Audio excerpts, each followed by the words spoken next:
ये कहानी है एक लड़की निका की जो अपने घर वालों के साथ ट्रैवल कर रही थी, पर यहीं उसके पेरेंट्स की एक्सीडेंट में मौत हो गई। निका को एक अनाथ आश्रम में भेज दिया गया। यहाँ की केयर टेकर मिस मार्गरेट बहुत ही बुरी औरत थी।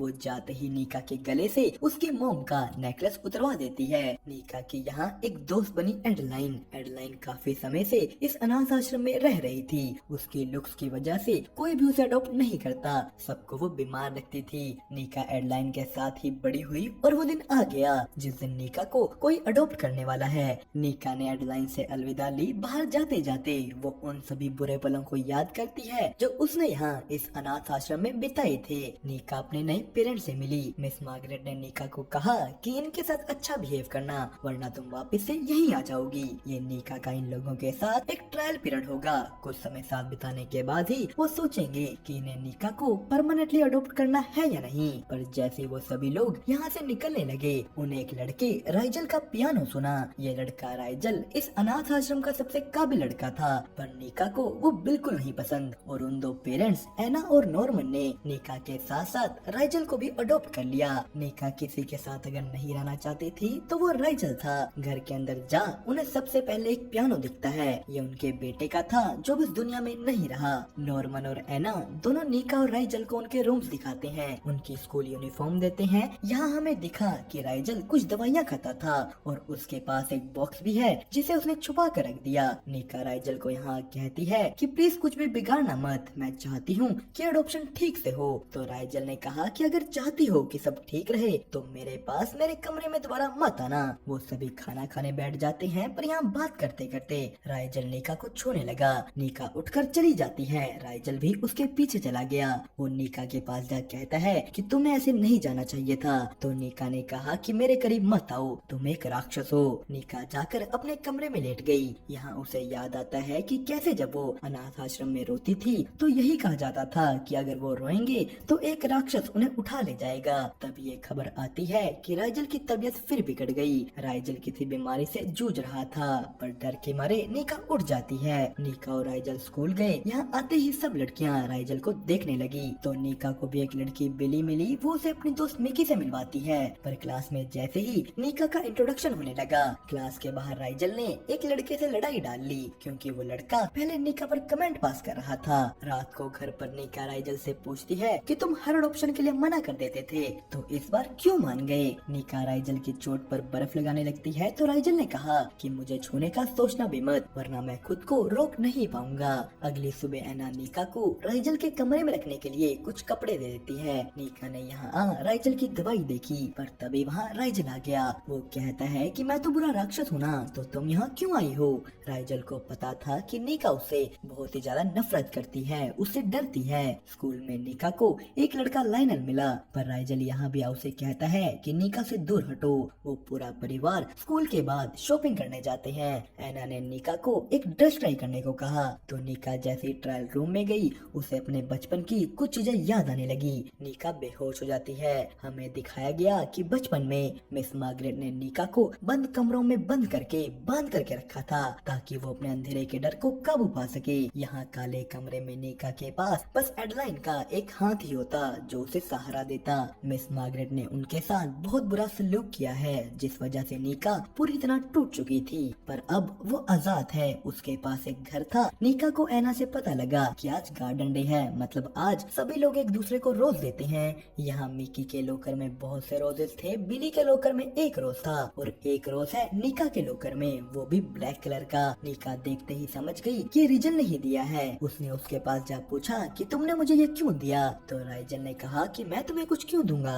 राइजल निका के ऊपर चढ़ जाता है, पर नीचे निका से मिलने वो लड़का लाइनल आया हुआ था। राइजल ये सब देख रहा है। निका और लाइनल साथ में आइसक्रीम खाने चले गए। वो दोनों यहाँ एक दूसरे के बारे में बात करते हैं, पर इधर घर पर राइजल सर दर्द से जूझ रहा था। वो बाहर उन दोनों को देखता है जो बारिश में भीगते हुए आ रहे थे। लाइनल यहाँ निका के करीब आने की कोशिश करता है, पर निका अंदर आ गई। उसने राइजल को पियानो बजाते देखा। कहीं ना कहीं निका भी राइजल की तरफ अट्रैक्टेड थी। उसे पता था कि राइजल में भी अच्छाइयाँ हैं। वो जितना बुरा दिखता था असल में उतना है नहीं। तभी राइजल का सर दोबारा दुखने लगा। निका उसके पास जाने की कोशिश करती है, पर राइजल गुस्सा हो गया। वो कहता है कि मैं चाहता हूँ कि तुम मुझसे सिर्फ और सिर्फ नफरत करो, तो नीका उससे नफरत करना नहीं चाहती। वो समझना चाहती थी कि राइजल ऐसा क्यों है। तभी नीका को लाइनल की एक वीडियो आई जिसमें राइजल ने उसका पीट पीट कर बुरा हाल कर दिया था। राइजल भी घर आया। नीका उससे पूछती है कि तुम ऐसा क्यों कर रहे हो, तुम चाहते क्या हो मुझसे। राइजल ने कहा कि मुझे हाथ मत लगाओ। वो यहीं गिर जाता है। उसे बहुत ही तेज बुखार था।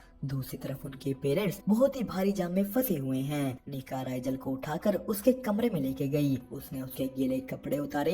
एना का फोन आने पर नीका उसे बता देती है कि राइजल को बहुत तेज बुखार है। नीका ने राइजल को दवाइयाँ दी। राइजल उसे कहता है कि मत जाओ, मेरे साथ रहो। वो दोनों साथ में लेट गए। राइजल ने नीका को पकड़ लिया। यहाँ हमें दिखाया गया कि जब नीका उस अनाथ आश्रम में आई थी, राइजल ने उसकी मोम का नेकलेस लेकर खुद संभाल कर रख लिया था ताकि मिस मार्गरेट उसे ना ले। एक बार जब मिस मार्गरेट नीका को पनिशमेंट देने वाली थी, राइजल ने अपना हाथ काट लिया ताकि नीका बचकर निकल पाए।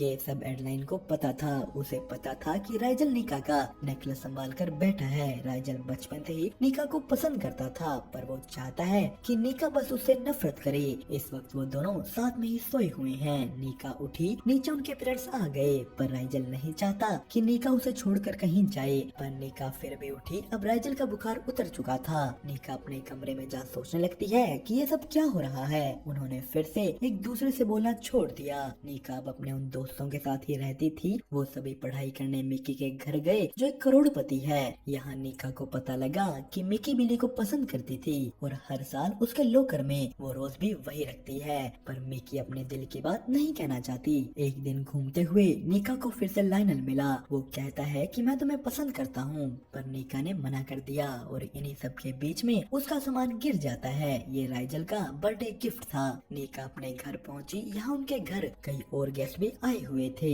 यहाँ ये लड़की आसिया नीका से अच्छी तरह नहीं बोलती। राइजल भी सबके साथ बैठ गया। उनकी मोम ने नीका की दोस्त एडलाइन को भी इस पार्टी में इनवाइट कर लिया था। वो सभी राइजल का बर्थडे सेलिब्रेट करने लगे। एना ने उन्हें बताया कि हम तुम दोनों को ऑफिशियली अडॉप्ट कर रहे हैं। पर ये सुनते ही आसिया गुस्सा हो गई। वो कहती है कि आप एलन की जगह ऐसे किसी को नहीं दे सकती। आसिया आना के बेटे एलन की गर्लफ्रेंड थी। आसिया की बातों से एना और नॉर्मन दुखी हो जाते हैं। तो नीका और एडलाइन भी बात करने लगे कि इन सबको नहीं पता कि हमारे साथ उस अनाथ आश्रम में क्या क्या हुआ।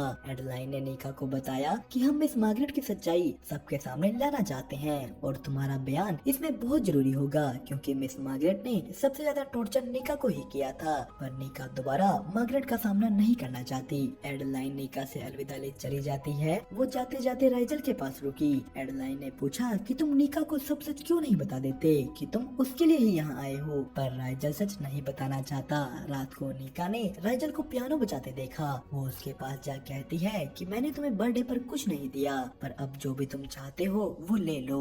राइजल पूछता है कि जो चाहे वो दोनों करीब आए, पर तभी बाहर लाइनल आ गया।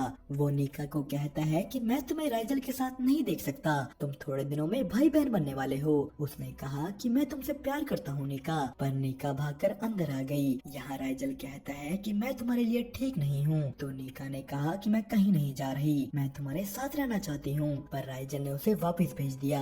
वो कहता है कि तुम अच्छी चीजें डिजर्व करती हो, मुझे नहीं, मैं सिर्फ तुम्हें तकलीफ दे सकता हूँ। अगली सुबह नीका एना को बताती है कि आज उनके स्कूल में डांस पार्टी है। तभी बिली भी उसे लेने आ गई। तो एना राइजल से पूछती है कि क्या तुम नहीं जा रहे उस पार्टी में। राइजल ने मना कर दिया। राइजल यहाँ एना को कुछ कहना चाहता था। इधर दूसरी तरफ नीका को पता लगा कि उसकी दोस्त बिली को लगता है कि उसे हर साल रोज कोई लड़का दे रहा था। यहाँ मिक्की ने अपने दिल की बात बिली को बता दी कि वो रोजेस मैं देती हूँ। बिली गुस्सा हो वहाँ से चली गई। इधर राइजल भी घर छोड़कर चला जाता है। नीका पार्टी में पहुँची। यहाँ बिली पीकर टुन हो चुकी थी। लाइनल भी नीका के पास उसे माफी मांगता है। उसने नीका को डांस के लिए पूछा। वो दोनों डांस करने लगे। तो जाते जाते राइजल रुक गया। इधर लाइनल नीका को साइड में एक कमरे में लेके चला जाता है। वो उसे किस करने की कोशिश करने लगा, पर जब नीका ने मना किया, लाइनल उसके साथ जबरदस्ती करनी शुरू कर देता है। राइजल भी इस पार्टी में पहुंच चुका था। वो अंदर कमरे में पहुंच लाइनल को नीका से दूर करता है। लाइनल उससे बचकर भाग निकला। नीका राइजल को कहती है कि मैं तुम्हारे बिना नहीं रह सकती। उन्होंने अपने प्यार को एक्सेप्ट किया, पर जब वो दोनों वहाँ से निकलने लगे, लाइनल गुस्से में अपनी कार उनके पीछे लगा देता है। वो उन्हें अपनी कार से टक्कर मारने वाला था। तो बचने के लिए राइजल और निका उस ब्रिज से कूद गए। यहाँ डूबते हुए अंधेरे में निका को समझ आया कि वो हाथ हमेशा से राइजल का था। निका को एक हॉस्पिटल में होश आता है। उसने एडलाइन से भी ये बात कंफर्म की कि वो हाथ राइजल का था ना। तभी उसके पेरेंट्स यहाँ जाते हैं। निका राइजल के बारे पूछने लगी। डॉक्टर ने उसे बताया कि तुम दोनों बहुत ऊपर से गिरे, पर राइजल ने अपने शरीर से तुम्हें बचा लिया और अब वो खुद कोमा में है। उसकी पिछली बीमारी की वजह से चीजें और भी बदतर थी। निका को पता लगा कि राइजल ने उसके पास आने से पहले अडॉप्शन के लिए मना कर दिया था, तो अब उसकी कस्टडी मार्गरेट के पास है। निका को राइजल का छुड़ा हुआ वो नेकलेस मिला। वो इसे देख रोने लगी, पर मार्गरेट निका को राइजल को देखने तक नहीं देती। वो राइजल की इस हालत की जिम्मेदार निका को ठहरा रही थी। कुछ दिनों बाद हिम्मत जुटा निका मिस मार्गरेट पर केस कर देती है, पर जो बच्चे मार्गरेट के खिलाफ बयान देने को तैयार थे वो उसके सामने जाकर कुछ नहीं बोल पाते। निका को लगने लगा कि वो ये केस हार जाएगी। मार्गरेट के वकील ने भी निका से ऐसे ऐसे सवाल पूछे जिससे डर कर निका भाग निकली। यहाँ एना आन निका को समझाती है, जिसके बाद निका ने कोर्ट में जा सब बताया कि कैसे मार्गरेट राइजल को बाकी बच्चों पर हो रहे जुर्म देखने पर मजबूर करती थी, जिससे राइजल धीरे धीरे टूटने लगा। उसे ऐसा विश्वास हो गया था कि वो एक राक्षस है जो कभी प्यार नहीं कर सकता। निका ने उस अनाथ आश्रम में हो रही सभी चीजों के बारे बताया। कोर्ट में मार्गरेट दोषी साबित हुई। निका भाग कर राइजल के पास जाती है। वो उसका हाथ पकड़ रोने लगी। अनाथ आश्रम के बाद आज निका की आंखों से आंसू बहे। वो अपने प्यार का इजहार करती है। ये सुन राइजल का भी हाथ हिला, उसे होश आ गया। दोस्तों, इसी के साथ ये कहानी हुई यहीं पर खत्म। आपको इसकी एक्सप्लेनेशन कैसी लगी हमें कमेंट करके जरूर बताना।